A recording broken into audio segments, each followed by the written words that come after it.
All right, we are live. Hey, you guys. We will go ahead and get started and check in. So, how you guys doing? How was your Black History Month? The month was good. I can't remember February. It came and went. But the month was good for me. I agree. The month came and went. I felt like I was so busy. Like I had meetings, so many meetings. But no, it was good. I watched a couple of good movies in the month of February. So I feel like I was enlightened on some things that I may have thought I knew, but got further educated a little deeper. So February wasn't, I don't know, it wasn't great, but it wasn't bad. Personally, I am doing okay, so nothing bad. Black History Month, I don't know. This kind of goes into our topic today. I wasn't for it. I just felt like we might have took some L's in Black History Month. We had Gorilla Glue Girl, we got Kevin, we got all of this stuff that happened. We might need like the Black Caucus to kind of have a meeting about what we put out during Black History Month and be selective. All right, you can be crazy in not June, but you can be crazy in July, just not February. That's how it's time, you know. But other than that, no. February was cool. History Month. You know, I'm Black every day, so it's nothing changed. All right, so we'll go straight into our topic today. We're talking about all the current, current things that are going on in the world and giving our opinions on it. We are going to start off with diversity, equity, and inclusion. Lord. We've already had a pre-meeting about this, so you guys know I'm over it. I am done. But there's been a lot. You can kind of go online and see that there's a lot of job openings in diversity, equity, inclusion, a lot of people's offices, conferences. The world is all about diversity today. Like it is the total movement. So Brandon, I'm like, are we really for it? Like, are we really about it? Or are we doing some optic things? I'm a person that's very much so, is it optic or impact? And I'm so excited. I will say I'm happy that institutions, especially of higher education, because we're in higher education, that they're hiring diversity, equity, inclusion officers. But I kind of feel like it's a move to let's increase enrollment. The way we're going to do that is hire somebody to tell us what we already know, because 9 times out of 10, we did a climate survey that students of color have told us, you treat me bad. You don't have the services, resources, and support I need. So now you want to, in some cases, I'm not saying all, in some cases, hire a diversity inclusion officer. We're now going to have a whole bunch of training. And then tomorrow, you're going to treat me bad again. And so I'm just trying to somewhat kind of reconcile, are we doing it for optics or impact? So I can totally agree with you about being over it a little bit, because I'm just waiting to see what will happen after all these people are hired. I think for me, it's one of those things of, in some aspect, what we're doing is what we've been trying to get people to recognize, specifically in higher education. I think the biggest thing that ends up happening too is we had a lot going on, if not in just the past couple of months, but overall. So I can't remember when it was, but sometime like mid to the end of 2020, you had, I think the CEO of Bank of America made this big statement about like having this not being able to find qualified or quality people of color to come work in that sector. And that's the kind of stuff where DEI people start coming in. Like, we need to correct you, because there are people out there who have the skill sets. What you just said and made it publicly known is why we don't want to come work with you. But then the other part of it is you're not even in the spaces that we're supposed to be in. So you have to have those individuals to come in to know how to do the recruitment to get the qualified individuals in there. So I can see it in some aspects. Another part of it, I was sharing with you all, like I just recently read How to Be an Anti-Racist, and everything he was saying in the book is things that many diversity, equity, inclusion people have been talking about for years. So it wasn't this new phenomenon where it's like, oh, now we have to figure out how to be anti-racist. And in doing that, we need to bring people of color and in some aspects, women into the conversation for them to lead that conversation so we can understand what's going on and how to fix it. But definitely from the DEI side, like I see more women of color, specifically Black women, being elevated and centered in spaces where they're leading the charge. But I also see it from a different perspective of in the abolition work, we're talking about creating, changing systems, being anti-racist, dismantling racist systems and structures, things of that nature. We have been, to me, it's always been a woman center in the middle. So who else is going to do the work? It's kind of like that Olivia Pope thing. Like if you want to get done, call a Black woman. Like if it's going to get done, you got to call us and we're going to get it done for you. But now we want to be paid. So you got to pay us to do the work as well. What? So first of all, Black women are winning right now, but there is, I don't know. And so when you brought up the Bank of America thing, when the guy said that, I think that's exactly what's wrong. It's not necessarily that Black people aren't qualified. It's not that Black people aren't looking for those opportunities or don't want those opportunities. However, I don't know if they're really invested in getting Black people other than the optics. Are you, when we talk about, our careers, a lot of people throw money out, and that's their first thing is, let me help the poor Black people by throwing you a couple $1,000s. And then when the Black people don't take it, they go, well, we tried, we had the job opportunities. Black people just don't want them. They don't want to do right. They don't want to do better. But it's so much more than that. There's a lack of investment other than that. You have to put in the time, you have to put in the work, you have to be able to look. It's a lack of opportunity that I may not know is out there if you have just decided today that you wanted to throw out a scholarship. I wasn't looking for it. You don't have a history of doing that. And so the time that goes into, let me put it out there, let me invest in the Black community and show them, that we have this support for you and, work that way versus just, I don't know, the world just works on money. Throw a couple $1,000s at you, you good. Put some Black people in a commercial, you good. Let's put Drake up there. All right, Allstate. Let's go with Allstate. We got a Black host now. If you guys don't know, so Jake from State Farm used to be a white guy and they changed him to a Black guy. That's what it is. We just let's make it Black today, and then we did our part. After that, it's on you. Brandon, you bring up a good point about the whole relationship development piece and being a little bit more intentional about it.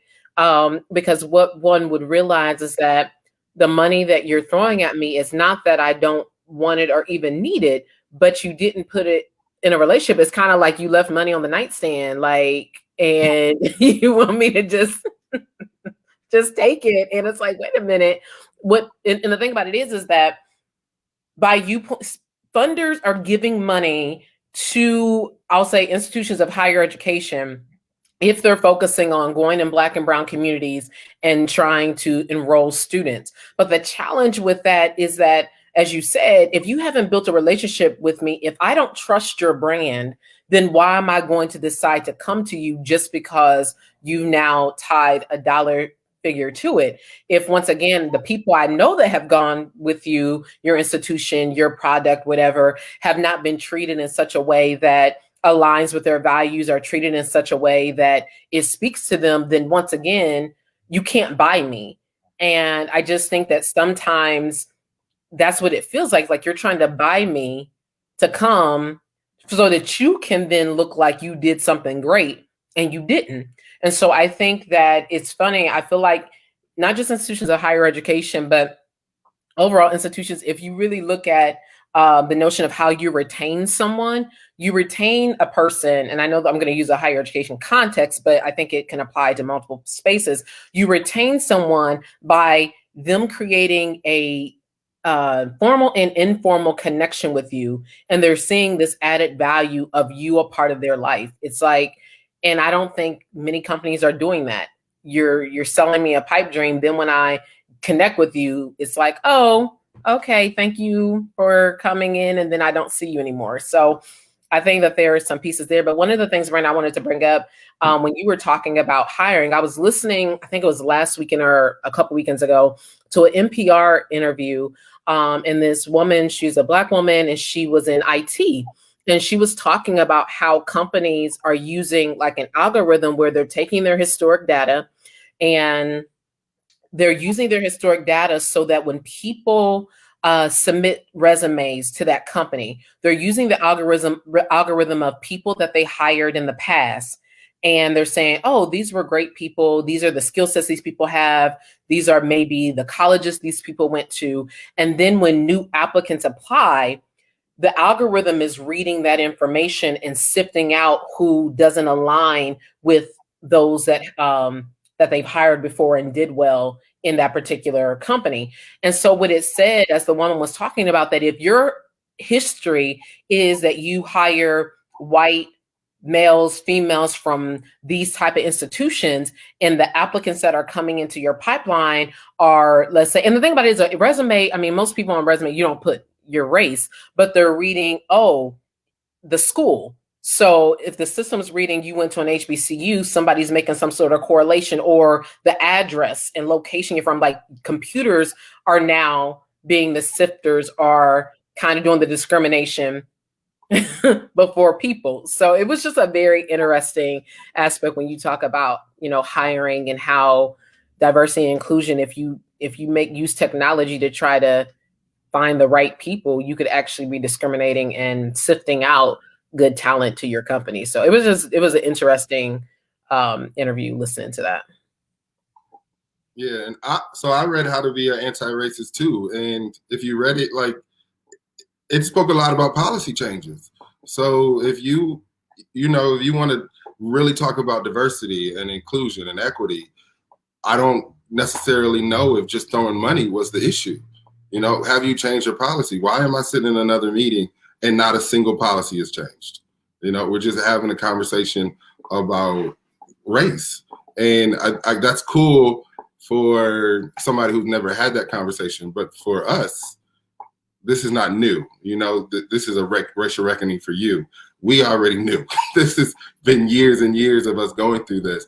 And so, you know, for me, I'm kind of done with the conversation. Like, let me know when it's time to start changing things and start, you know, really moving forward. Other than that, if you are not invested other than just putting money on the table, then we can keep this conversation. I never said I wanted to be included in the first place, so you can keep your inclusion. you can have it. I never said it. And that goes on to our other topics when we talk about like racial inclusion and how to move forward. I forgot what I was going to say. What's the next topic? I forgot what it was. Politics. Oh, politics. Yeah. So, oh God. All right. So we move. That's not where I want to go to next, though. I want to go stay on race real quick. So when we talk about diversity and inclusion, when we look at some of the things that are changing, when we talk about Dr. Seuss, you know, right now everybody wants to get rid of Dr. Seuss. And it's not us that wants to get rid of Dr. Seuss. It's Dr. Seuss's own people. It's his company that's saying we want to get rid of these 6 books that don't sell. Nobody bought in years. We don't know the titles of them. They weren't making any money from them. He doesn't have any living relatives, so there's no loss, and they're taking these books off of publication. How does this help us? How does that help? How do we lose Uncle Ben and lose Mammy? What's her name? Aunt Jemima. She's a Mammy, Aunt Jemima. Now we've lost her. What benefit did I get from that? I didn't care about her in the first place. Yeah, no, Brandon, you bring up a good point, because I think that we have these situations where people are you're not mad, you're not upset and trying to change, as you said earlier, change the policies on things that matter. Like, for instance, the Emmett Till anti-lynching bill that's just has not moved.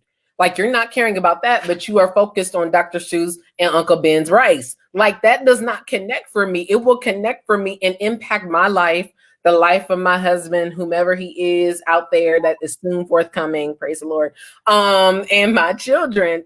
That's going, and my friends, that's going to impact me. But whether or not my rice in my cabinet, and I know that, you know, not to dismiss anyone that has a deeper knowledge and revelation on various things. So I'm not trying to minimize the fact of putting a Black man on the cover of a rice box, or putting a woman, Aunt Jemima, who's represented Mammy, of a time in our culture when there was oppression, and putting our faces on the image is what sold for you from a food aspect. So I'm not trying to minimize that. But in this present moment in time, did I ask you to go change that? Was I offended by that? I don't know. Nobody asked me, but I am offended when you're choosing not to pass policies that can actually save the life of my friends, my family, and myself. You know, when I'm walking, you know, and wondering, and when I see police or people in my neighborhood, I'm looking like, okay, let me make sure Daisy cool, make sure I'm not moving, you know, all that stuff. That's what you're not fixing. What is Aunt Jemima on the box? Because I got something in my cabinet. Make my pancakes in the morning. I'm like, I'm not. That's not what's affecting me right now. And so, once again, not to offend anyone who was really feeling like that's a good move, but it's like the deeper aspect of what is really going to change our life right now. Is that going to change my life that Aunt Jemima is no longer on the box? Or it's changed the name. I think they changed it now to Pearl something company. So, yeah. But I think that's the thing when we talk about diversity and inclusion, it's the performance of diversity. So again, like hiring, higher education has done so much in regards to trying to address the anti-racism practices in every institution. You have universities who have done this cluster hiring of faculty. You have institutions who are creating race and equity and anti-racism centers and a study for race and racism. Like, you have, everybody has done a center, a space, institute. Something has happened around understanding and further understanding race and racism in our country. And in some aspect of it, it's again a thing of, is this performance? Because when we've been doing this. We've had race and racism centers. We have had centers that have done the studies of race in higher education. We've had reports that have come out. We've done this work to tell you that there is a systemic issue, structural issue. There is oppression that deals with racism within our country. So to do the centers and hiring of people, it now becomes a thing of, what are you going to do with all that information? What are you going to do with all of these people that you have hired? Have you created, like Brandon was saying, any policies or structures or systems in your own system that protects them from certain things? This, I don't even know if I've ever noticed, but even the number of women of color who stepped down and have talked about the racism that they've experienced in higher education as being either faculty or department chairs, or these are type researchers bringing it. Like, the fact that Cornel West had to say, I'm going to leave because you denied me tenure. And this is one of the most prominent researchers, and he's the most vocal. I will give him that. He is very vocal. So I think a part of it too is the fact that it's censoring.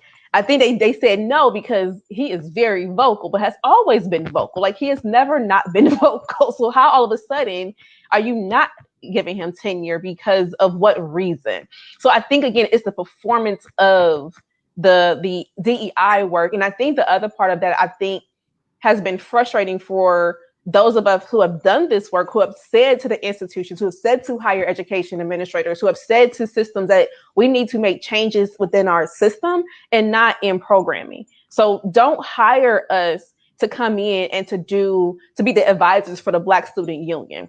Don't hire us to come in and do some social justice institutes or some trainings and workshops on cultural competency. And that's it. No.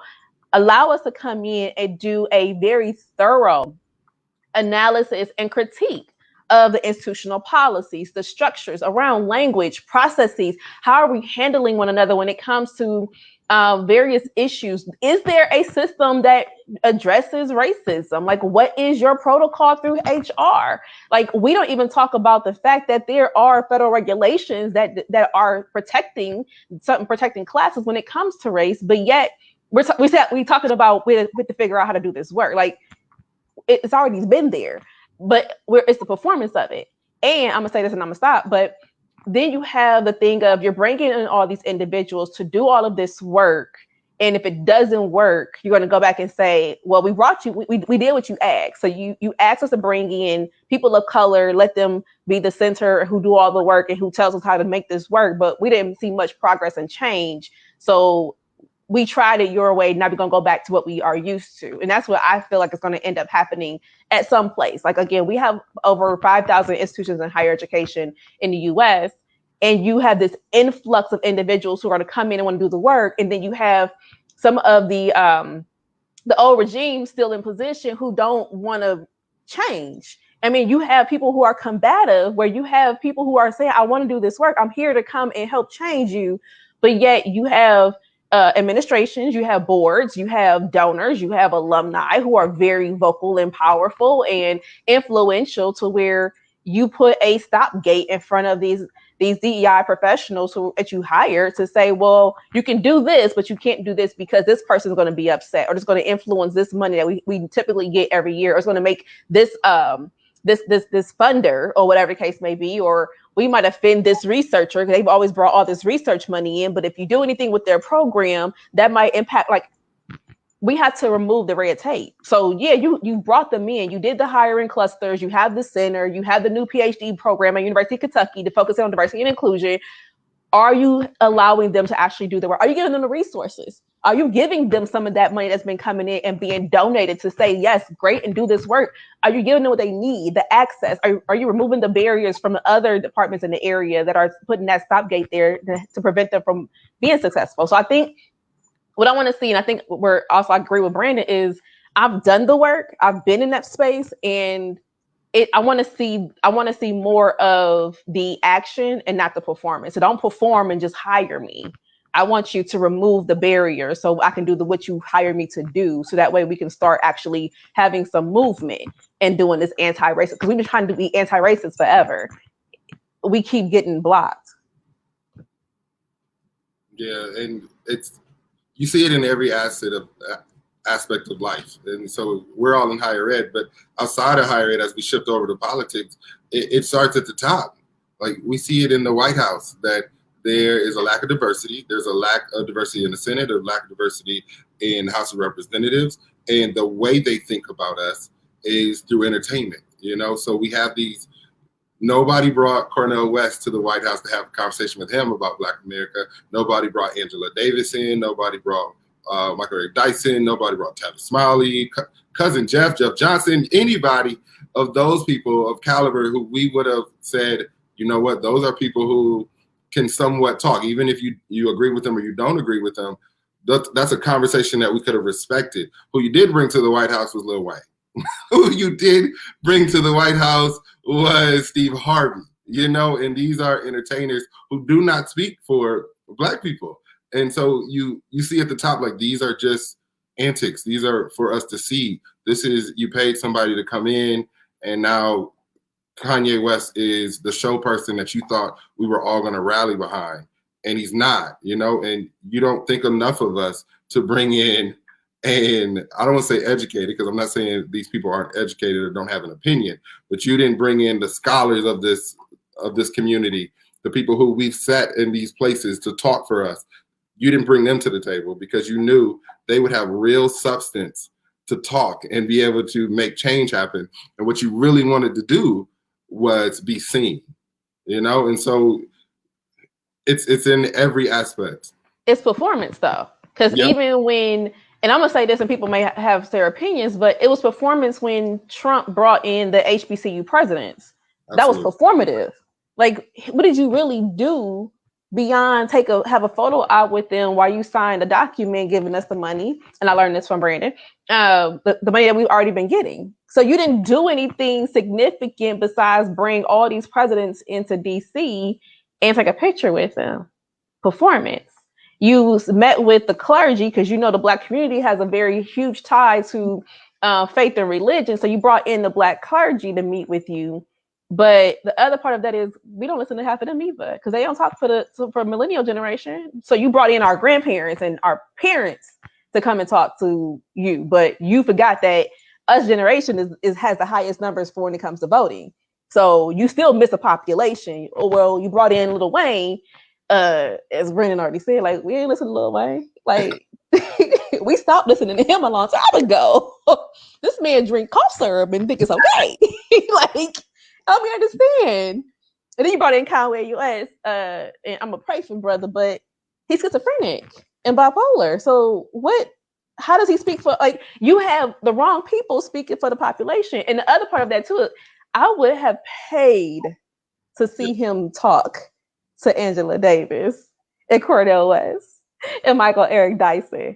I would have paid him to speak to Mark Lamont Hill. Like, let's have a conversation. But it's the performance of it to say, this is what I did. Yeah, but you met with the wrong people to get the Black community to even rally behind you, to even believe anything of any sort of what you were trying to sell. We weren't buying it.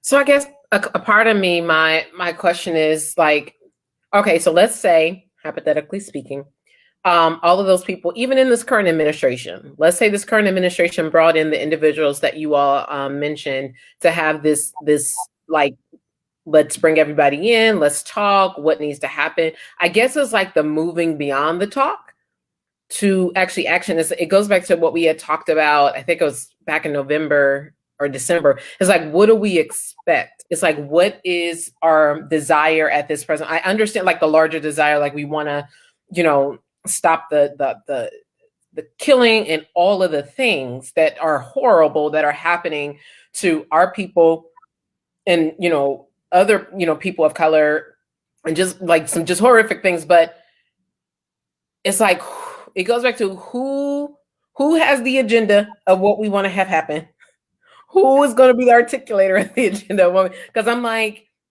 there continues to be things, but it goes back, the thing is not the thing. Because I mean, a lot of this stuff is interconnected. So you change one thing, oh, that's great, but that doesn't fix the whole. Like, so once again, even if Biden and Harris brought in all of these people, what would be the expectation of that conversation? Like, what would be the hope? Is it just them to be educated? Like, get all this wisdom of what you need to do to heal and everything, but then what's the expectation afterward? It's kind of like sometimes they, say in the fundraising world, or when you are leaving a fundraising or a meeting with someone to donate money, it's like, what's your ask at the end? Because you don't want to leave that table like you didn't spend time with this person that has power, has the ability. What are you asking them to do? Or did I just come to educate you? So I think a part of it at this moment, and I'm not saying there's not an agenda. I don't know who's leading the agenda at this point. I'm not sure. I don't know. Maybe I should know. I just don't know. I'm like, where do we go from here? Like what? I think there are several agendas because you have, I can't remember her name, but I think she's a senator or congresswoman out of Texas. There's this reparation council that have been proposing legislation around reparations. You have the contract with Black America. It talks about what we're looking for. And I think many of us kind of agree with the contract with Black America because it looks at things from various aspects of how it impacts the Black community. So I think you have multiple people who are being the voice of what we're looking for, but it still starts with policy change. So it still starts with legislation. It still starts with really taking a clear look at what's hurting us, what's currently impacting our vitality, our ability to live safely, our ability to live freely. Like it's happening. It's just a question of, I think the part that people struggle with is one, what's a priority, and they want us to pick one. And I think the issue too is we picked one so many different times to where we picked one, it's everything else that still hurts us. So you gave us the civil rights, civil rights. Okay, we got that part, but then we still have pay inequities. We still have mass incarceration. Like we still have these other issues. So I think now it's to the point of we have multiple requests and we're done asking for one thing. We're done asking for you not to kill us. We're done asking for you to hire us and give us equal pay. We're done asking for you to respect our right to vote. No, we're telling you we want the whole thing. We want every single thing that comes with being a actual human being, a citizen of this country. We want all rights afforded to us as individuals, as citizens. So there isn't really just that thing. I think people are looking for, well, what do you want? We want everything. Like it's not just one. You can't force us to say we just want one thing. We want every single thing because we deserve it. Like every human person deserves every single part of what is supposed to be meant of being a citizen of the US. We're not getting it. And yeah, I think that there's multiple things out there. Ice Cube got a plan. You can bring him in. But there's multiple things you can talk about. What I would want from the table, from that conversation, is for them to duke it out and come to an understanding or whatever it is. Just as the same as you would bring the Republicans and the Democrats to the table and you would sit and you would go back and forth and say, where can we meet in the middle and come up with a plan? All the Black people that you bring in, the leaders are not going to agree on something, but let's get them in and have a conversation and start talking about what we need to do to make those changes happen.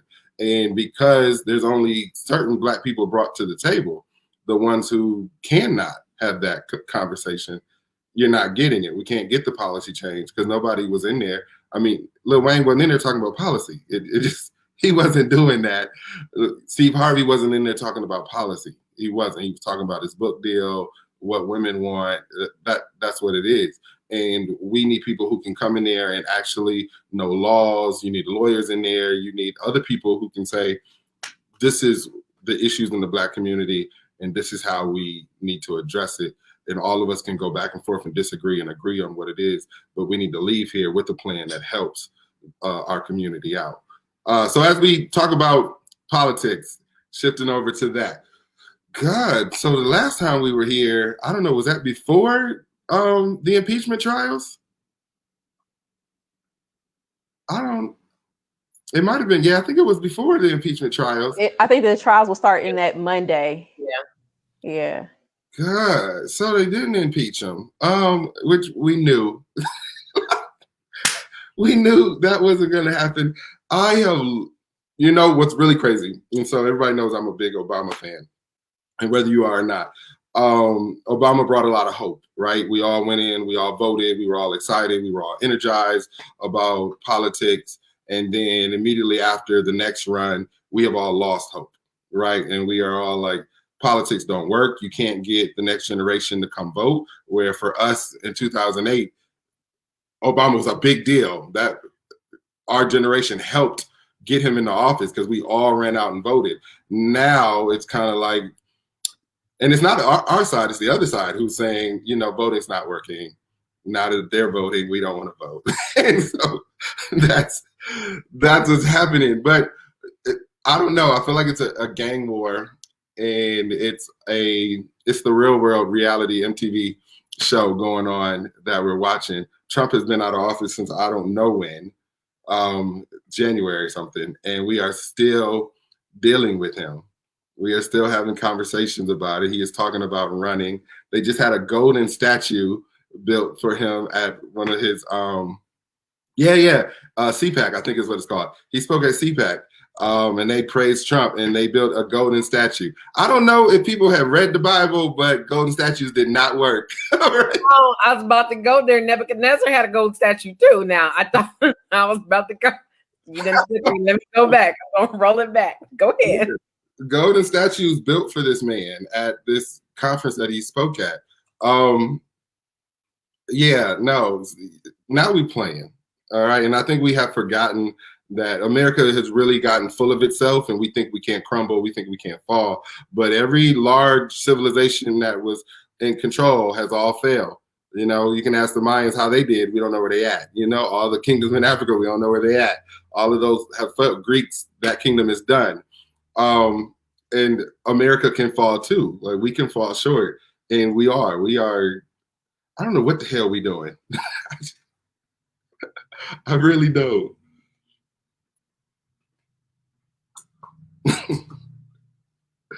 I know it's a loss for words, but yes, there is. You can Google it. There is a golden statue that they built of Trump for this conference. That is so like, that is, I guess it makes me think. So the other night, I was reading something preparing for a small group the next day. And for some reason, my mind went straight to Jonestown. Like, as I was reading, like what I was preparing for had nothing to do with Jonestown. It was talking about people being convinced due to relationships, due to connect bad company. It's a scripture that says bad company, or do not be deceived. Bad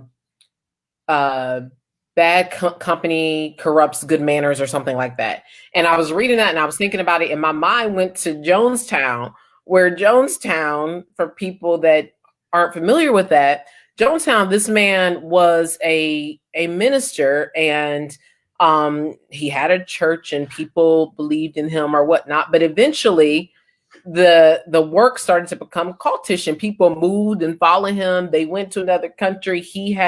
They said that they were having like suicide drills, and people were like basically corrupt in their mind. And so, like, I think it was some folks, they came to like come and raid the Jonestown, and then everybody, like nearly 900 people drank the Kool-Aid. That's where that phrase comes from.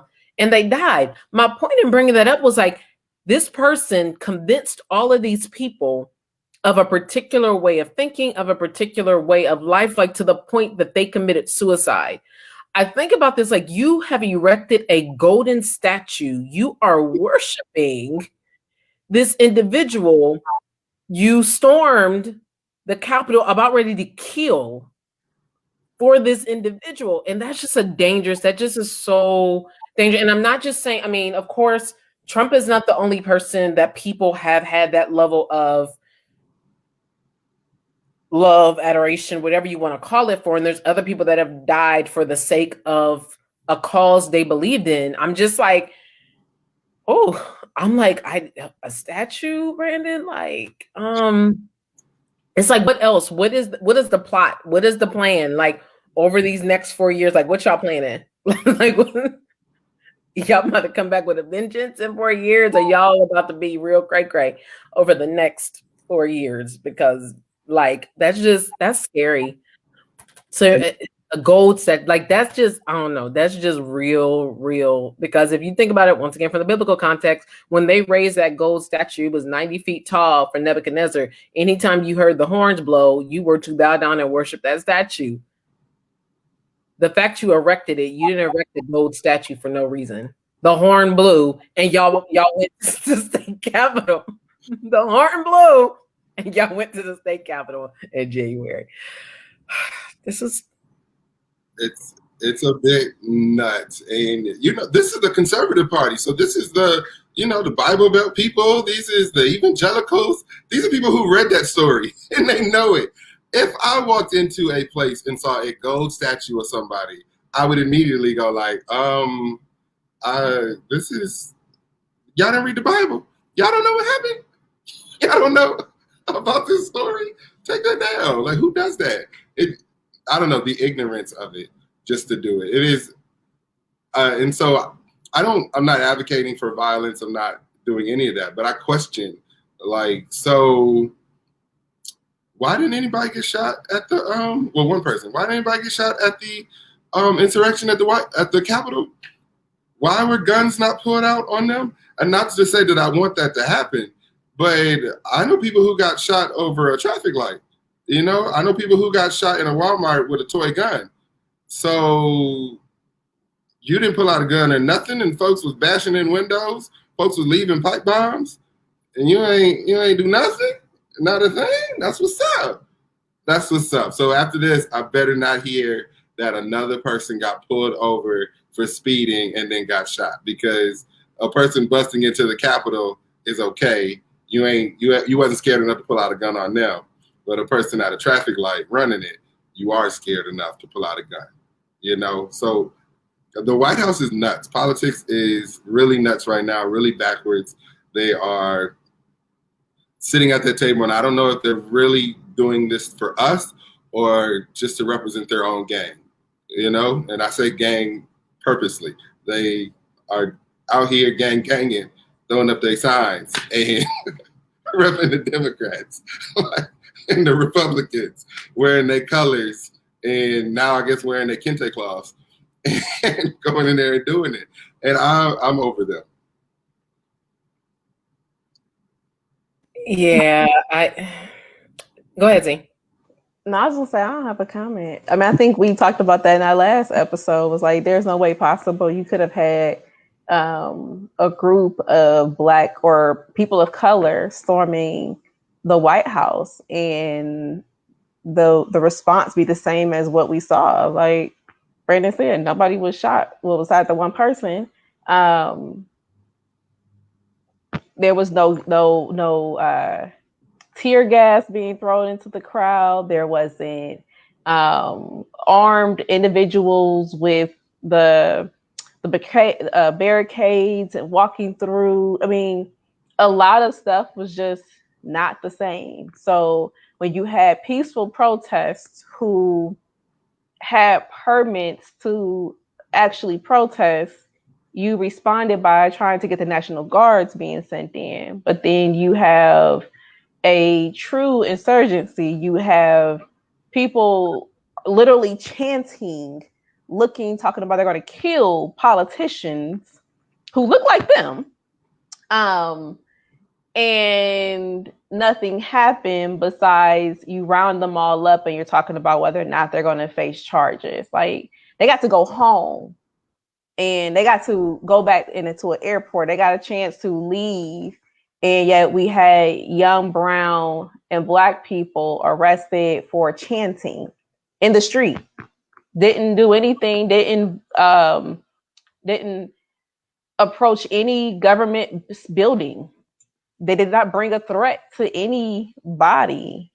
But yet they either didn't keep their life or their lives were changed because of arrest records, the further criminalization of Black and brown. Like yeah. So I think that goes back to what Brandon was saying. Like, I don't know what we're doing as a country, because I mean, I think we do know what we're doing as a country. We're showing the world who we really are. We're no longer hiding our skirt. We're showing everything up underneath our skirt because we've just exposed ourselves to the truth of who we are. That's why I think also when that happened, many people of color, specifically Black and brown people, were sitting at home like we got the popcorn. We just waiting to see what happened because we knew this. We've lived this. It's not been that too long ago where our grandparents are the ones who were with King, and our grandparents were the ones who were there on Bloody Sunday. Our grandparents were there through all of the different riots. Our parents, some of us were there doing some of these riots. Like it wasn't centuries ago. It was probably like maybe just 2 generations ago. So it's not, we knew this. So for me, it's like, what am I supposed to say about this? Like, I'm waiting to see what else they about to do, because I really want to sit back and just pull the popcorn out. Don't come to me because I will have something for you. But go ahead, tear up your country. Go ahead, because you felt like your master, your leader, was cheated out of an election that he tried to steal. Okay. Yeah. Yeah, it's when you brought up Bloody Sunday, Z, I was listening to something earlier talking about that Sunday will be 56 years since Bloody Sunday, March 7th. And when you were talking about peaceful protest and thinking about like the pictures I saw, and then of course watching the movie Selma, and then of course I'm very sensitive to like violent things. So it's a little bit harder for me to watch certain historical movies. And so, I mean, just seeing and watching, even just in the movie of Selma, which once again, there were other like real videos and everything, and realizing these people were walking for something that made sense, walking for something like common, like rights, just let me live my life. And the amount of violence and the amount of just horrific things that were done to them that are still being perpetuated in many ways today, as what we're seeing were protests that are done by people of color. To just when you just equate that, when you just look at the fact, like you said, what happened at the Capitol, but then what we've seen in Bloody Sunday 50 plus years ago, but then what we're still seeing today in our country, it's mirrored. It's just the thing about it is when the players are different, then your reaction is different. And it goes to, I mean, and maybe I've just kind of been on a movie kick and due to the, recommendations of my dear friends, just seeing this whole notion of we are being seen always as a threat. Like in one moment you tell me that I'm not educated enough or I'm not equal to you to sit at the table with you, to sit at the counter with you, but yet you go through great lengths, past and present, to stop me from being. Like, if you all haven't had the opportunity to watch Judas Black Messiah, or watch United States versus Billie Holiday, like those are examples of you have one like single individuals that the US government took great lengths to bring down and destroy, but yet I'm not, you consider me a threat, but yet you consider me less than. It's like that whole kind of, it's just a very, it's challenging in so many ways because it's still evident, but yet sometimes it's covered up in many ways that you're not having maybe the FBI follow me around or having people plant stuff or whatever the case may be, but yet your policies within the workplace or the hiring practices that are existing are various things that the same kind of behavior is being perpetuated, and we call it legal, we call it people aren't quote unquote qualified, we're calling it all these different things. So it's just, I mean, I don't know. It's like just continuing to, it's like you continue to press forward to be all you can be, but is that really, what does that mean at the end of the day? And I'm not trying to be defeatist. I'm not a person, people that know me, I'm not like, oh, just let's just sit at our homes. That not at all, but it just kind of makes you ask that question. What are we doing? And does it matter to the people that are, some of the decision makers, like all the hard work, everything you tell me, oh, take the opportunity. Okay, I took the opportunity, but yet when I get an opportunity, you're making it hard for me to be present in there. You know what I mean? So I don't know. It's very interesting to me. I think we'll shift topics, but before we go, I think the Capitol is shut down now for threats that have been made against them again. They're threatening to kill them. So they're shut down right now. And then as well as there has been a whole slew in multiple states. There was a voters law that Biden put out and has gone forth. And a lot of states, of course, Georgia, Pennsylvania, those states who flipped, have put out voter suppression laws now to stop people from voting. That people now need to have 2 forms of ID to vote. And it goes on both sides. There's laws that Democrats have put forward that don't make sense. They are advocating for 16-year-olds to be included, not to be able to vote, but be able to vote. And so that's now being put out there. And so you see the craziness, and I may vote Democrat, but it's both sides that come with the foolishness. But the conservative side seems to be doing a lot more and pushing a lot harder to pass a bunch of voter suppression laws. And so if people are watching and you don't know about that, look them up. If you're in those states that flipped, pay attention and know who you are voting for when you put them people in office, because they are coming for your votes. All right, you will need multiple forms of ID to vote. A lot of people are going to be taken out. There is an opt-in thing that they're putting forward. And so if you are a Republican state, a lot of those people that you voted for are going to vote for this to go past. And that's us. That's us that they're going to stop from voting, you know? So I want to say this for those who are listening to, and hopefully those who are listening on replay. If you work in higher education, specifically at HBCUs, please start preparing for this, because the other issue that we tend to see is our students end up wanting to vote, but they don't go back home. So then you have these confusions between absentee ballots, and then you want them to register in that county where your school is located, but then in some places you have to end up busing your students to like almost 10 miles away just to go ahead and get them to vote because they don't have a voting precinct next to the campus. So if you are in higher education, specifically for us at HBCUs, we know it. Like, they're showing their hand right now. Let's plan in advance and prepare for what could happen, because this is what ends up happening. They start to plan, we're not paying attention. When it happens, oops, we dropped the ball, and then we get another 4 years of us complaining because we didn't vote, we weren't prepared. Like, and I think that goes back to, for many of us who grew up, of you have to know how to play the game. Like, the game doesn't change, the rules don't change. It's just how they play their hand. And you're seeing them play the game. You're seeing them play their hand. Get ahead of them. Go make sure you're preparing yourself to know how to respond to what's going to happen in another 4 years. And it's even similar to if you're a chess player, like, you have to be ahead of your opponent. Like, however you have to make this make sense for you.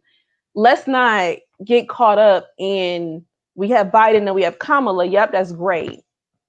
They still playing the game. Like, we didn't win. We won this round. Like, the game is still going. At least they still playing. So we got to keep going. So I hope we prepare for this, because it's going to end up getting real messy before it gets better. All right, y'all. So that got super deep. Let's go to a lighter topic, although that was needed. Let's go back to Black people acting a fool. All right, so Gorilla Glue Girl. This was not a good February. Again, this was, I don't know where the Black people we got in February came from. We needed a different February. We need a redo. All right, I'm all for Melanin March. Let's start doing that. But Gorilla Glue Girl. So if you don't know, and everybody has to know, she went to go put some got to be glue spray. I don't know what it is. She ran out of it. So she was like, you know what? There is another can that looks just like it, and it says glue on it. So I'm going to spray Gorilla Glue in my hair. And then a month goes past. She could not get the glue out. It was flawless. I mean, it was down on her head. It wasn't going nowhere.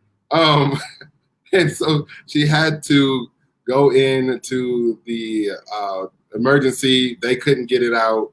They burned her scalp up. And then another man came, a Black man, and said, listen, I can get this out for you.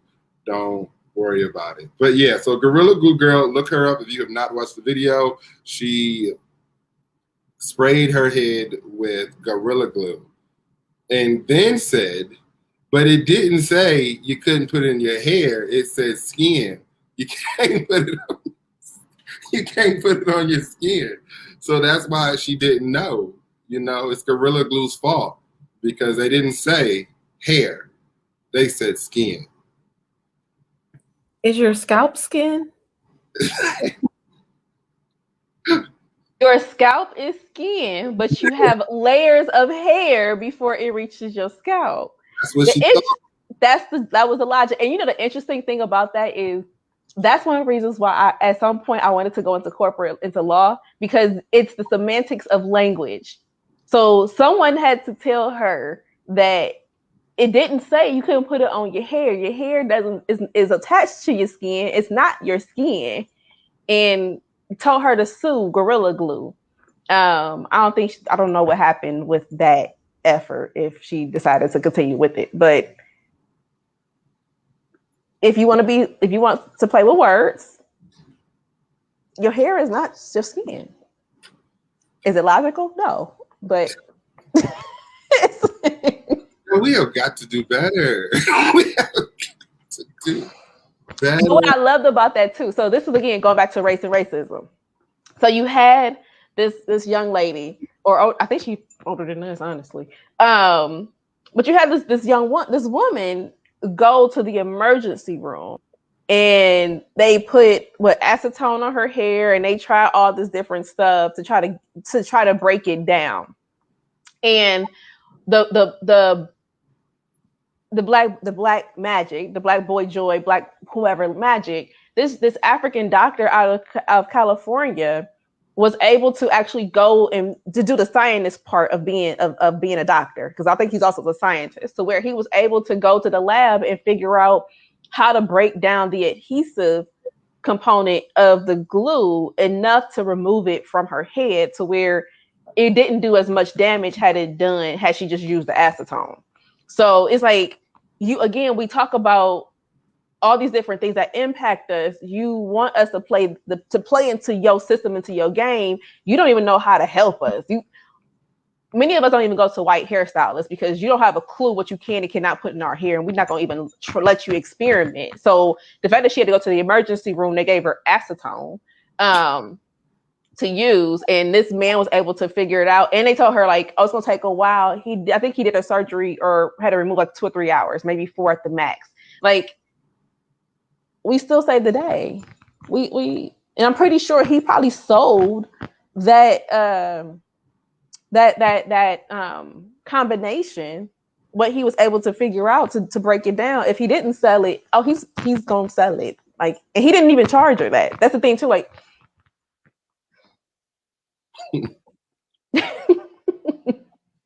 what more do we need to say? Like, we the bomb.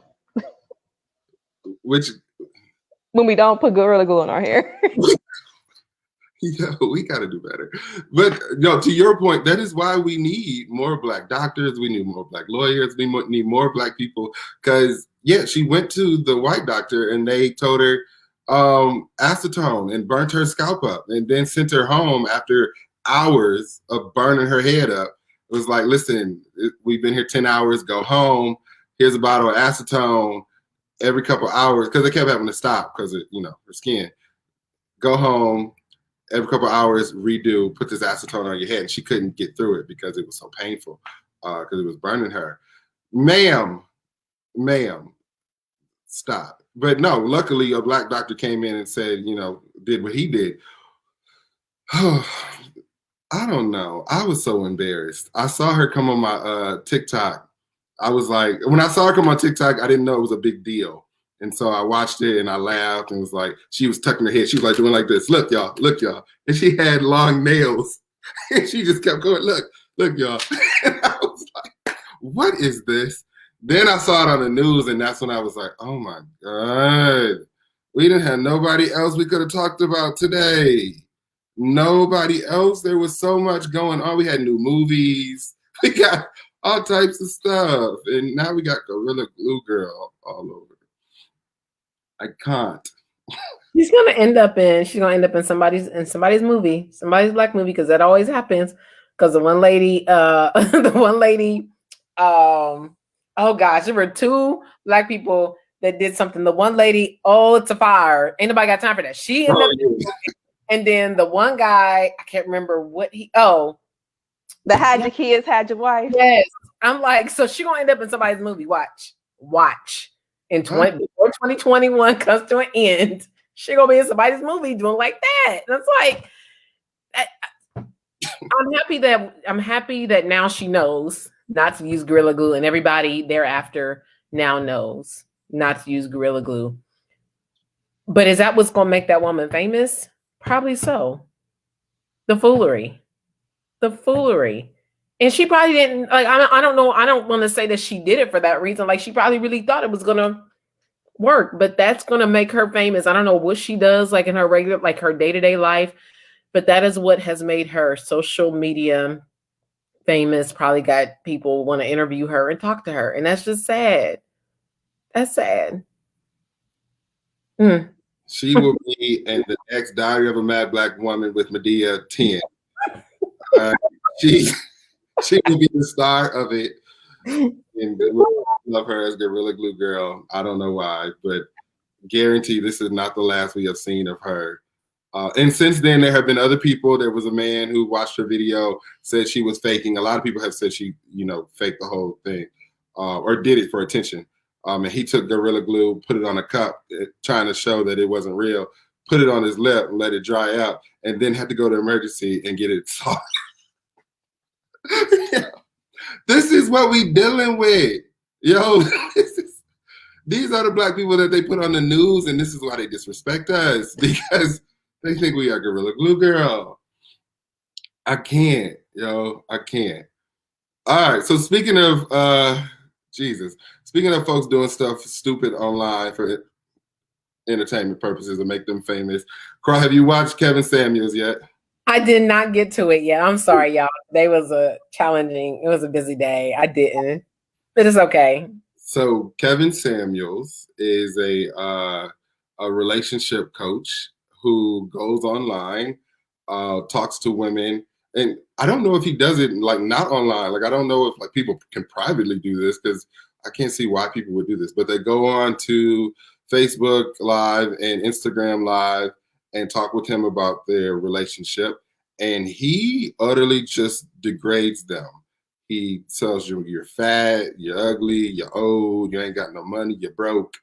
Trying to help them get into a relationship. And he has become a hit. Everybody watches him. You can watch videos of people calling in or him on different TV shows talking about what he's doing. And he says, I am one for being brutally honest. Everybody knows I will say some stuff crazy. But for him, this is degrading. This is taking women and you're not telling them, hey, you need to better yourself to become, to find a man or get into a relationship. This is you telling women you're fat and ugly and broke. You're never going to get no man. That's a different type of thing. I was really hurt when I watched him the first time. Like, wow, like who would say that to another person online to their face? Like, you didn't want to say it behind their back. You rude. Just to have people online and dog them out like that. But yeah, so you have to go watch him. Not to continue, do not give him the views. Don't continue to watch him, but watch him for that one time so you understand what I'm talking about. He does it to males too. I watched, he had one episode where he had a man on there, told him his penis was short and he was fat, asked him how much money he had. He was like, that's when you have no money because you're broke. This is a single man. He's been married and divorced before. So obviously his relationship didn't work. But he not only does it to women, he does it to men too. It's a little harder. We all have a sensitivity towards women, especially if you are a black man. You should have a sensitivity towards women being berated more than we do so for males. And to hear the things that he says to these women, it's hurtful. It's pretty bad. So who was it, Malcolm X, who said the most unprotected person in the U.S. is a black woman? Mm-hmm. And I think Kevin Samuels is part of that issue of why we are the most unprotected. I do think that when I tried to watch, I couldn't even get through the whole video. First off, the one video I found, he spent 10 minutes trying to figure out technology. So now you are a baby boomer who has no idea how to use streaming. That doesn't help. Then you are spending your time berating and degrading people because of, I think it's just really for entertainment. He wants the clout, and you have people, personally, I think anybody who enjoys seeing someone else degrade someone else has personal issues. You have trauma that you have never dealt with and healed from, to where your satisfaction is coming from somebody else's pain. So I think you have a personal issue if you enjoy watching somebody else be degraded in that way. And I think for him, I mean, the way in which he talks to people, you have some unaddressed pain. You've been hurt someplace in your life, and you enjoy seeing other people hurt. But I think that also is a reflection of how we have this dysfunction within the Black community, within relationships, within so many different things, because now you're also looking at comparison. You're also looking at people with self-esteem issues being either confirmed in what their struggles and challenges are, or you're having individuals trying to figure out, how do I become better when I don't have the resources to do so? Because you don't know why somebody might be overweight. It could be a health issue. It could be they are going through depression, because we just went through a whole 12 months, literally, of a pandemic where you have individuals who either lost their job, lost their homes, lost family, lost husbands, partners, whomever it was. And here you are utilizing a platform to make them feel worse than what they may already feel. So that part, and it was interesting because I didn't even know who this man was. And I'm a Clubhouse person, so I do kind of browse Clubhouse, and I kept seeing all these rooms of, is Kevin Samuels, is he good for the Black community? Is Kevin Samuels really a love relationship expert? I'm like, who is this person? Like, where did he come from? Out of all these different places, where did he come from? And when I watched the video, I'm like, this is who we giving our attention to? Like, is this what we want to really listen and allow into the space of our own mental and emotional and spiritual, just our beings? Because he was hurt, because you hurt. For you to speak that way to anybody, you're hurt and you need therapy. And it's not on social media or any platform. And your therapy is not directing your pain towards anybody else. So I think he's trash. Just to be very clear, he's trash. He's trash for anybody who's looking for love in this very difficult society to find a relationship that matches who you are and what you need to be either elevated, loved appropriately, or whatever that you're looking for. I think he is trash when it comes to healthy Black relationships, where you talk about Black men and Black fathers not being around for their children, and mothers trying to figure out how to do the whole single parent thing because we got men who are incarcerated. Like, I think he's just trash. Like, I don't believe in cancel culture, but I definitely think we should be canceling him in the aspect of stop giving him the attention. Like, just let him be silenced and stop going in that direction, because he's trash. Like, what value does he really add to us as a population, as a people, as a community, as a gender, as a anything? Like, what value are you really adding to anything? And if that's what you're looking for, I really encourage you to reevaluate your life. Somewhere, someplace in your life, you've been hurt and you need counseling. Yeah, no, I'm the same. I think it's trash, and I if you are a person who sits around and watches that, like, you really need to think about what's going on in your life that entertains you. It's kind of like people who watch those fight videos and you watching kids beat up on each other. It's kind of, why would I want that energy in me?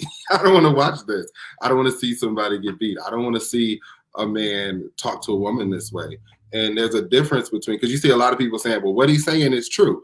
And it's not necessarily the truth in what he's saying. It's, I can come to you and say, hey, you know what? If you want to be in a relationship, you need to start hitting the gym, start taking better care of yourself. Listen, you need to get a better job, start looking to educate yourself, get a degree, and better your life. That's a different conversation for me coming in here and saying, you fat, dumb, and ugly.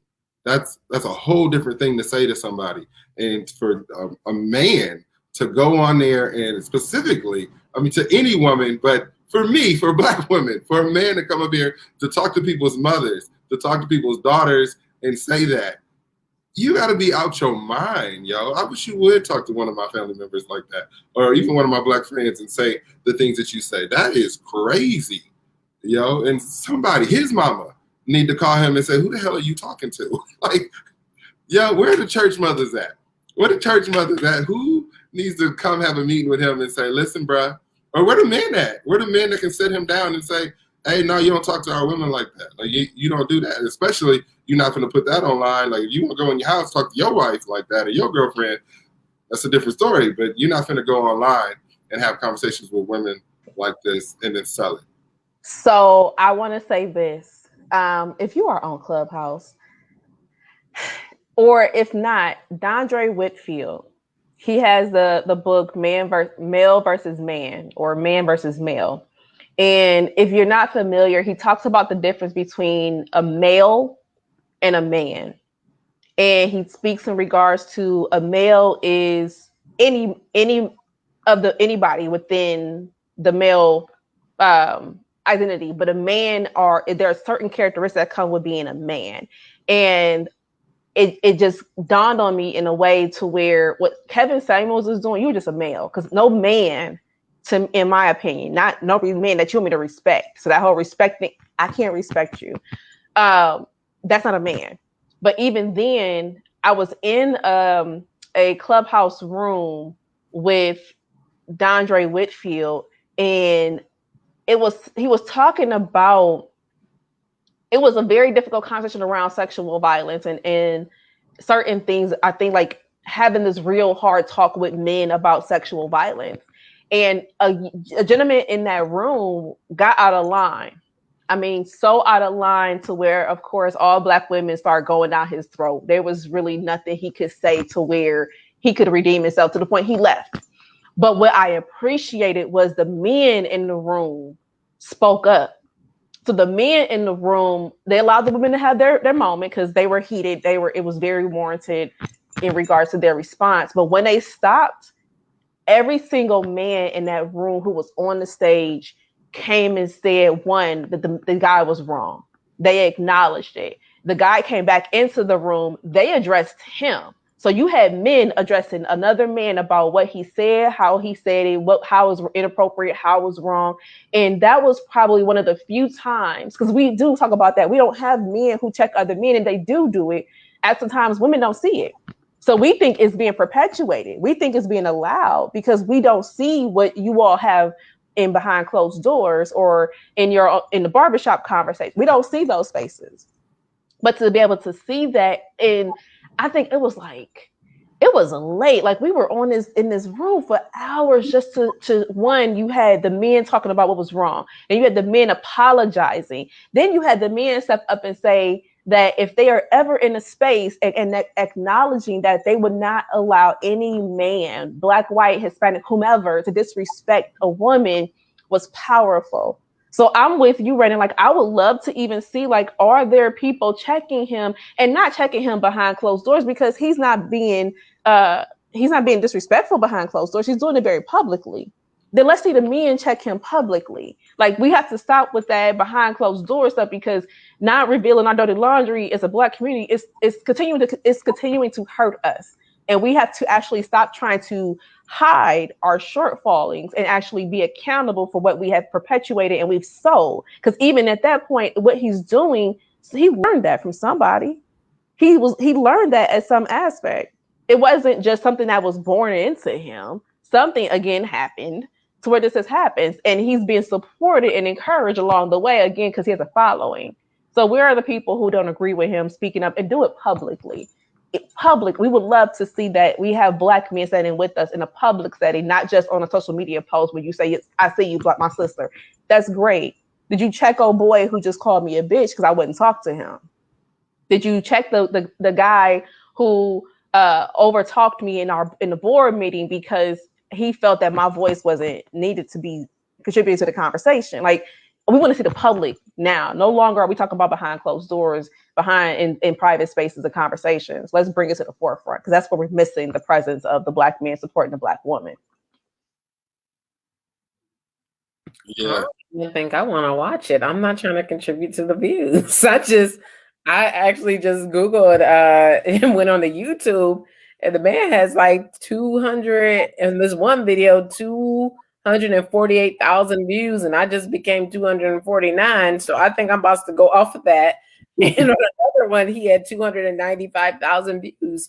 And as one of our viewers said, people trash sales. Like, people don't want to hear, like, even going back to the conversation we were talking about with politics, like people were excited to see Kanye and all them up in the White House because that's what, so they wouldn't have, there's groups of people that would have went out to see Angela Davis and Cornel West and Michael Eric Dyson, all of them, but some of the main like people like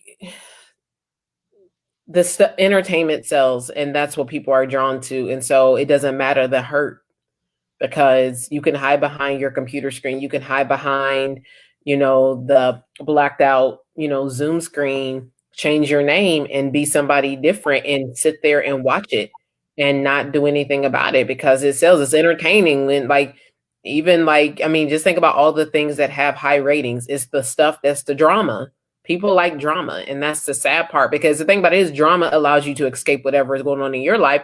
Like if your life is kind of going down the tube and you go watch somebody else, it's like, oh, well, my life ain't that bad because I didn't just get blasted. So that goes back to the hurt that exists within many folks' lives and what you are drawn to escape your hurt for a small period of time. And you do so by indulging in somebody else's hurt. So I don't know, based on all of the things that y'all said, I don't know if I even want to let that go into my psyche and go into my spirit. I just may take y'all's word for it and leave that be. And,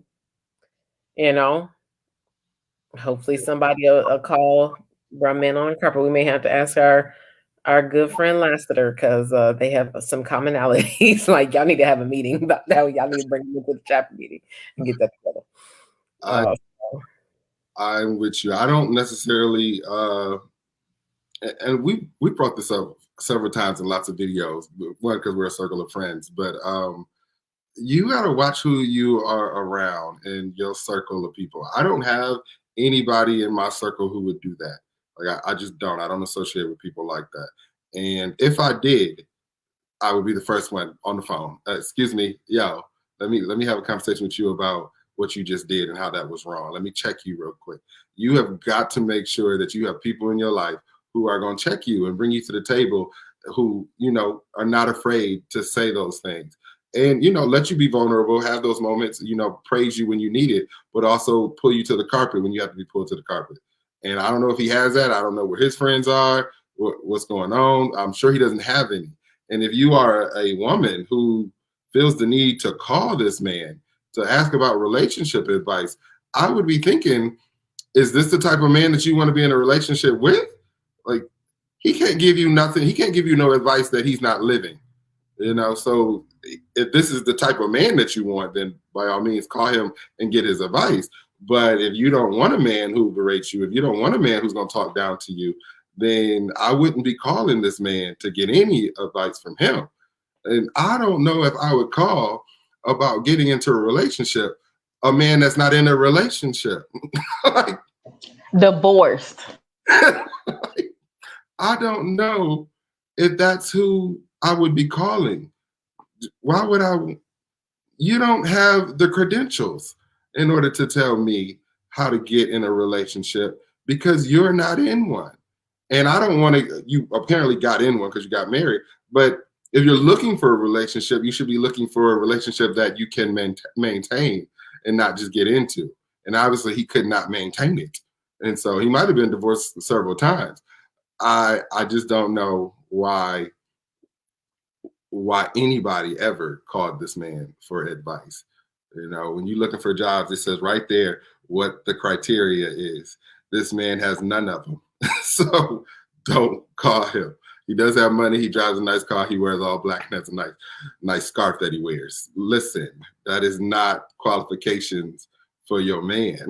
That's not it. You need to think more of yourself than to call Kevin Samuels and get his advice.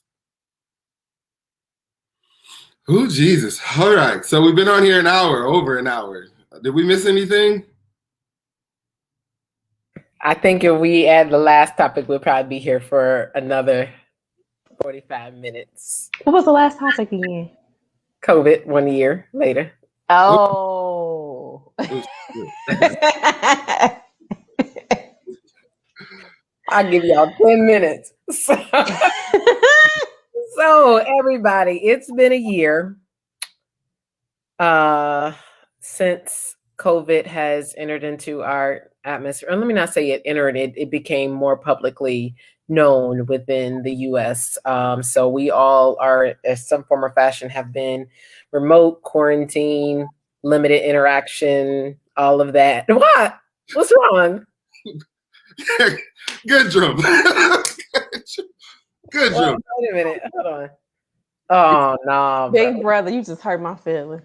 We're going to have a sad conversation. Yeah, I'll let y'all handle that. We're going to stay the thing COVID. Okay, so we're a year into COVID. And so the vaccinations are happening. I don't know, y'all. Vaccinations are happening. Mask requirements are going eliminated in different states, and people are just about to go back out as if nothing has occurred. And I don't know. I'm concerned. I wasn't a person that like with COVID, I wasn't a person that was afraid. Like I was not one of those people that were fearful to leave my house and all of that. And all of those that were, I'm hopeful that you have been able to to get your fear to be minimized for you to go out your house and everything. But now people are like serious. Like in Chicago, we didn't open up the lakefront, people out, mask is off, and masks are off, excuse me. And I'm just like, why are we acting like it's completely gone? And then we have our vaccines that continue to be left out and thrown away. And I don't know. I don't know. Where are we now and what's going to happen? Yeah. We'll make this quick. But COVID, a year later, it's been an interesting time, crazy time. I kind of knew, and I've always thought that after the election, COVID would start to go away. Not that the pandemic would leave, but that we would stop all the ha-ha, rah-rah about it after it would slow down. And it has dramatically started to slow down. States are back open, getting rid of their mask mandates. States that wanted to do it in the first place. Texas never wanted to wear the mask. Florida ain't never wanted to do it. So them coming back open is not something that has shocked me. We forgot Texas. That is a different conversation we'll have to come back to. But shout out to Texas. But yeah, no, bigger conversation is, do they care about people? They don't. And when we talk about the vaccine, one, the rollout, I don't quite understand what's so difficult about it. I don't get it. Or if you have it, give it out. It seems like we're ordering it, but we're holding back. People not coming to get it, but also we don't have enough of it. It feels like it's all over the place. We don't have a plan. We do have a plan. If you have it, set up some areas and give it out. Just give it out to people. You don't have apparently that many people lined up to get it. I don't know where you're getting it at. One school, I see that they giving it out, but where I'm working, I ain't seen none of it. So I don't know how the plan works out. And then we talked about this before, and this will be my last thing. We talked about Black people's mistrust in taking the vaccine. So Johnson & Johnson has a vaccine out right now. And so for me, when I originally heard Johnson & Johnson, I'm thinking, but Johnson & Johnson was the one who just had baby powder that was causing cervical cancer, and they were giving it out for years. You were allowing people years to use this product that you knew caused cervical cancer. And now Johnson & Johnson is one of the main companies coming up with a vaccine. Get out of here. Get out of here. We have a lack of accountability. When that happened, instead of saying, and again, money runs everything. Instead of saying like, hey, Johnson & Johnson, you're going to have to pay such and such money out, we should have shut that company down.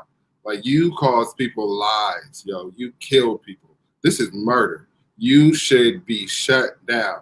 We're same with the rest of the company. Wells Fargo, that's who my car is through, my car loan. I'm almost done with it. And when I'm done, I won't be going back. Not that they did anything to me, but we know they purposely mishandled people's money, people's finances, and got away with it. They threw money and said, hey, we got caught, so we'll pay people. Here you go. Here's a couple $1 million spread between the Black people, so you get $10 a piece. But you purposely gave us higher loans. You purposely gave us missed car loans. You did this knowingly for years. we should have shut that company down. Like, hey, we don't trust you. But again, Johnson & Johnson is going to be, we're giving them money to come up with the vaccine when they have a history of murder. And I'm going to call it murder because that's what it is. When you knowingly allow a product to be on the shelves that causes cervical cancer and you sell it for years, I just don't think you should be able to sit at the table and talk about a vaccine. You shouldn't be able to sit at the table and talk about medicine. Like, I don't want nothing from you, bruh. I don't want your no-tear shampoo. I don't want none of it.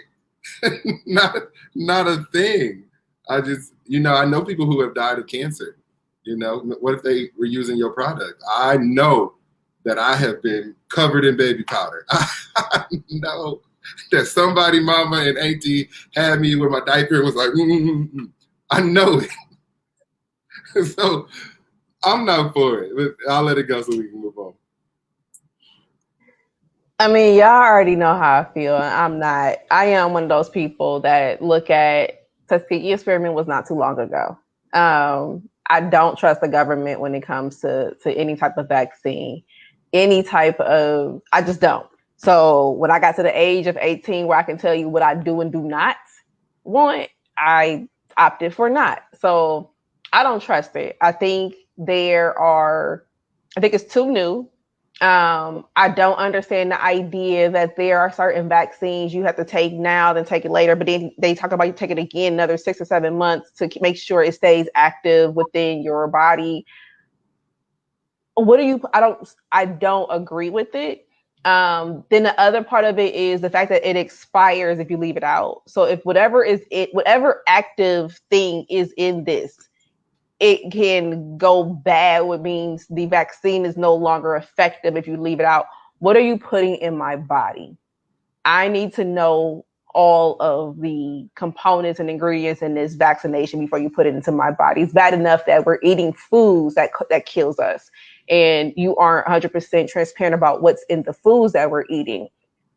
And if we want to eat healthy, it's a higher cost just to be healthy. I refuse. The other part of that too is I definitely have a struggle with how COVID has just COVID handling overall. Because like when you talk about when everything happened, the testing of it was scattered and it was sparingly. So you had to be like where I am in Missouri. For us to even get a test, you literally had to have symptoms, period. If you didn't have symptoms, they weren't giving you a test, period. Then if you went somewhere, you had to go get a doctor's excuse to even go get a test anywhere else. So you had to go to your doctor, have them give you a permission to go get a test if you didn't have symptoms to get tested.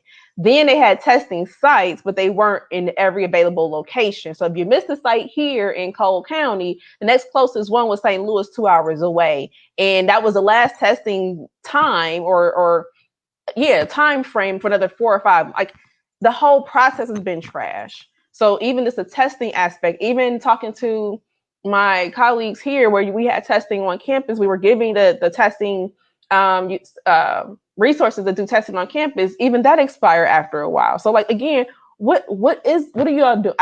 It's not enough information for me to feel comfortable enough with any of this to say I'm gonna take a vaccine. I'm just not. So if you feel some kind of way, trust me, I'm gonna have my mask on all the time because I don't trust y'all. Some of y'all are just nasty.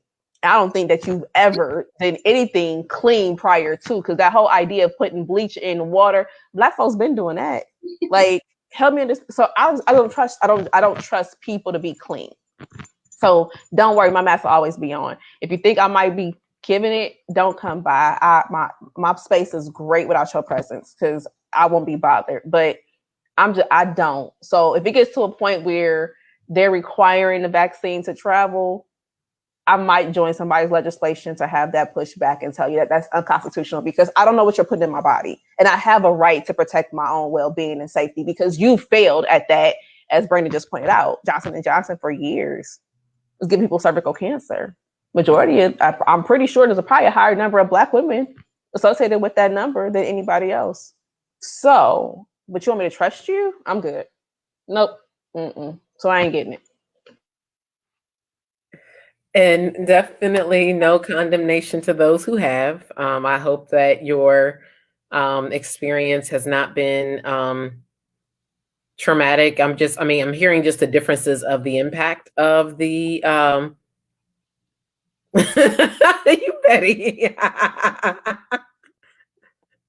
out. I think that the impacts I've seen for people that have gotten the vaccination based on race, based on age, like the reactions have been different. And so I'm not suggesting that people are getting placebos. I'm hoping that everybody is getting the vaccination when they go. It was interesting to me to just see just some examples of folks that I've seen in my life, African American people that I've seen. These are people that I'm interacting with. I don't know everybody. So their reaction was like, "Oh, I feel fine." But then there's quite a few white people that I've seen interact with that got it. They like down for like a whole like day or two. And I'm like, is the response different by race? Is that what they were trying to? I know everybody's different on how they receive vaccinations, how your body responds. It just was very interesting to me to see people that are not in this.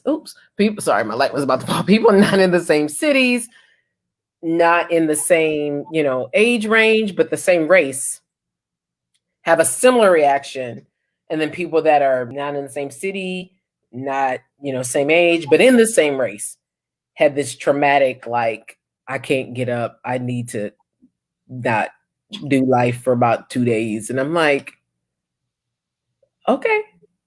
It was just very interesting to me. And it's not across the board, but I'm intrigued by those similarities and differences. So I don't know. But once again, if you got it, more power to you. I'm not a person that's trying to champion somebody one way. Just do your research. Just do your research.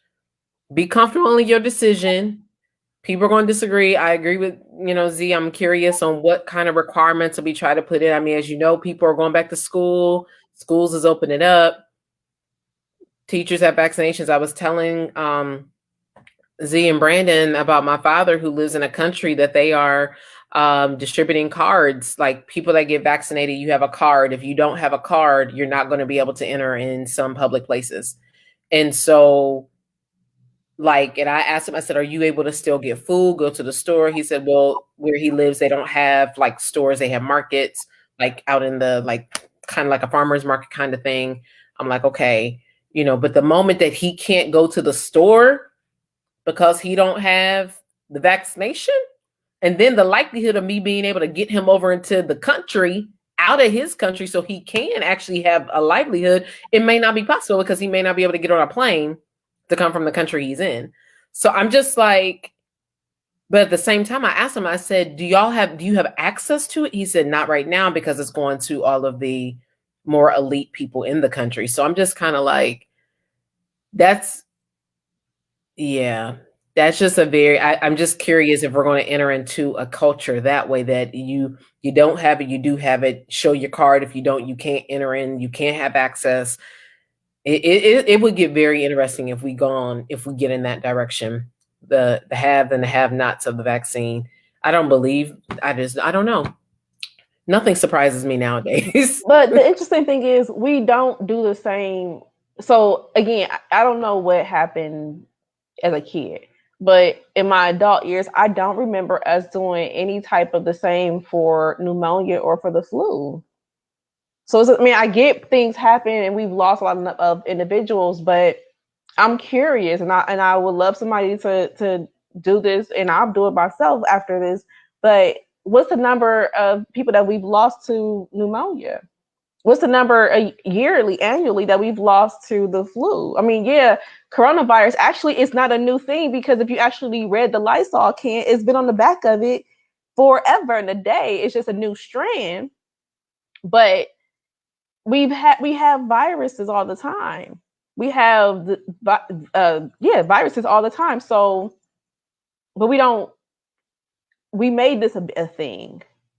People were dying. Absolutely. That was the hard part. But people die also from pneumonia. People die also from the flu. People die also from the combination of both because of the seasons we have in our country. So that's where I'm like, help me understand. I don't get the flu shot either.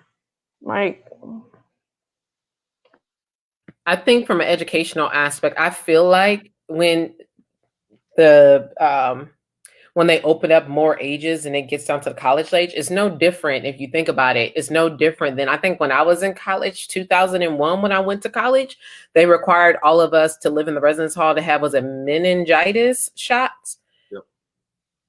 That was a requirement. If you didn't have it, you couldn't, live in the residence hall. So what would stop them from saying now that this vaccine is required? You did it before, so you have a precedence. But that was also part of the classism. So you're talking about those who were going to college. If I didn't go to college, I didn't have to. There was no mandate for me to do it. Like, again, you had to do it for K through 12, no matter what. So there are certain shots we didn't have a choice but to get because we had to go through K through 12 education, specifically public school. Like, I get that part.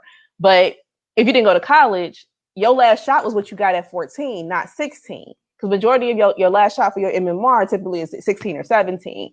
So by the time, for those of us who enter college at 18 or whatever the case may be, so we got folks out here now who ain't had their last shot.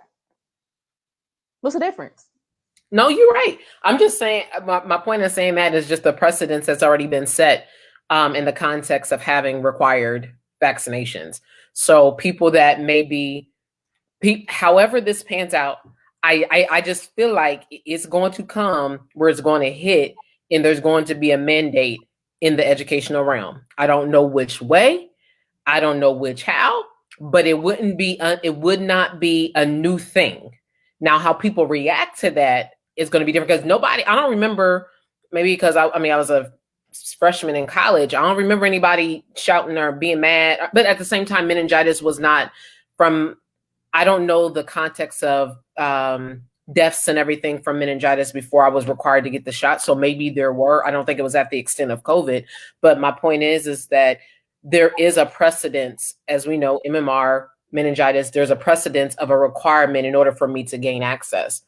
So if you now make me, does that change my desire to gain access if I'm a part of a family or people that don't believe in or don't see vaccinations as a reason I should get one because it's going to prevent something or protect me from something? I think it's just going to be a very interesting conversation when it hits, or if I have to in order to maintain my job.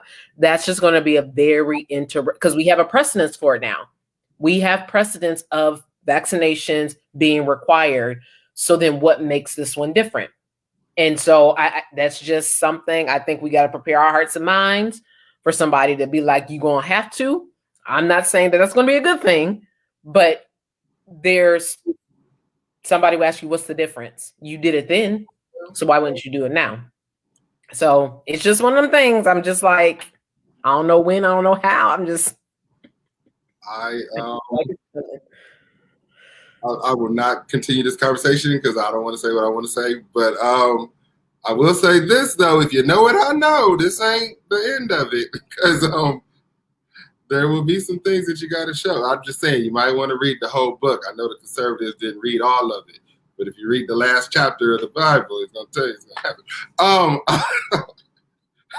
I ain't trying to go there, but I'm saying if you read it, this is what's going to happen.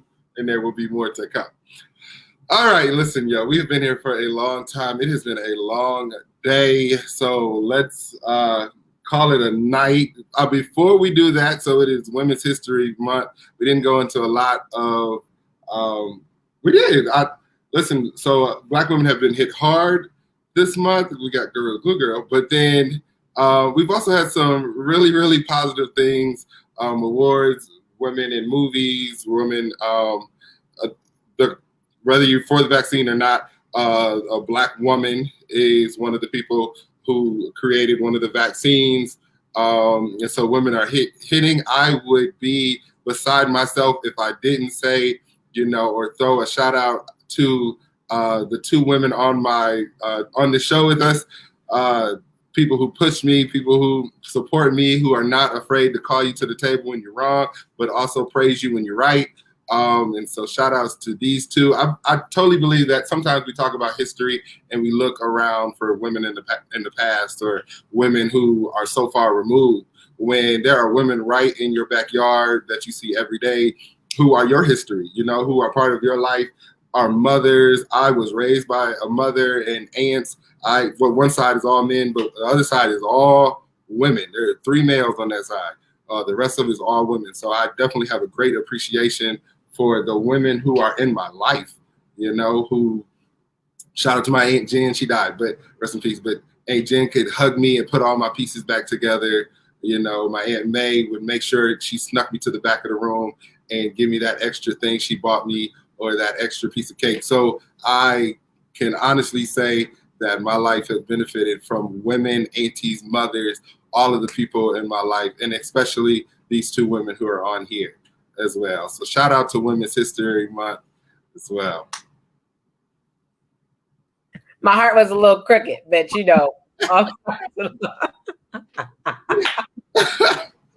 my real heart, my little heart was crooked. I love you, Brandon Davis. Yeah, I saw it was a heart. All right, you guys. What's next for you guys? You said what? I'm sorry. What's next, Craw? I know you got something coming up. What's up? Yes. What's next? So, continue to, if you haven't already, join me on Wednesday mornings at 7 a.m. for Refresh Bible Study. You can follow me on Refreshed and Revealed. And I try to be very intentional on taking the Bible and making it to connect with real life situations. So join me there Wednesday morning, 7 a.m. Central Time, 8 a.m. Eastern. And then on Thursday night, March 11th, I am excited for the dynamic panel I will have. The title is More Than a Hustle, Excellence in Entrepreneurship. So go to my page, Free Your Mind Enterprises, and I will have 3 amazing women, one of them being Zakia Brown, the founder and CEO of Pivotal Growth Consulting. And then I'll also have Anisha Kelly. She is the one of the founders of Quintessential Transportation Services. And then also my sister, Cassandra Craw, who is the founder and CEO of Quintessence Events by CK, as well as Faith Unlock LLC. So please join me. It'll be March 11th at 6:30 p.m. Once again, go to my page for You're My Enterprises. 6:30 p.m. Central Time for the people. We have to make that distinction. Thank you. Yeah, I'm taking a break from the podcast. I want to do some rebranding. I'm being more obedient and allowing the Most High to guide me. So the podcast is on a small break while I do some rebranding. However, if you are in the higher ed world, I will be presenting or a guest panelist March 31st. So if you are a member of NASPA, the NASPA Region 3 has a series for HBCU educators. So March 31st, I will be joining the good Dr. Kelly Dixon, who is a phenomenal researcher and assessment guru when it comes to HBCU assessment, and Brianna Hayes, who is a leader in sexual violence prevention, has been doing some really great work in North Carolina, and we'll be talking about Title IX violence prevention. If you really know me, I have a passion for finding ways to do better within the Black community when it comes to us and our relationships and how we treat each other and love one another. So March 31st, it is through NASPA. So if you are in higher ed, NASPA Region 3 HBCU Educator Series. And then I'll be also another panelist in May, but I'll shoot that information out in our April and May session, because I think I'll be doing it after our session in May, but I'll be another panel for May as well. Yeah, so I don't know what I'm doing. The podcast, I know I said I was bringing it back, and I am bringing it back. It took me a while to kind of figure out what I'm doing with it. And so I have kind of done the same thing. I am going to rebrand it a little bit. I think it has been I think I have shown people Brand the Broken on there. And I want to go to a different level and show people a different side. Now that I am past that part, it's time to start talking about other parts of my life. And so I kind of want to shift it just a little bit. And Brand the Broken, if you don't know, that was a reference to Game of Thrones. His name was Brand the Broken. It's what they called him. He turned out to be the king. But I've given people that part. So it's really time to kind of shift. And so I am working on getting another episode and bringing it back now that I've kind of figured out the direction I want to move it to as well. All right. So y'all know how I end. I'm just over. Like, all right. I'll let you guys end. So I have a new ending that I'm actually about to probably tomorrow launch my first podcast of 2021. It's called Unsupported Connection. So I'm ending my podcast now with Live Life, Dream Big, Free Your Mind. Oh, I love that. I don't even know how to follow that. I have no idea how to follow that. Like I like that. I do. But of course, if you listen to my podcast, it's live your psych-helper experience, but I really want people to be intentional. So use your life lessons. Everything that you do is preparing you for where you're going to go. So take what you've gone through in your past, take the lessons from that and utilize that to catapult you into where you're going to go. You have been purposely positioned and you need everything that you've gone through to help you continue to move forward to where you're going to head into. So, yeah, we'll leave it at there. All right. So we will end it. Listen, please share this video with somebody. Ask people to join us on Facebook, watch us on YouTube, anything, like us. We have said some things throughout our episodes that have really been on point. As I watch other people's videos, it's kind of like, man, we kind of said that already.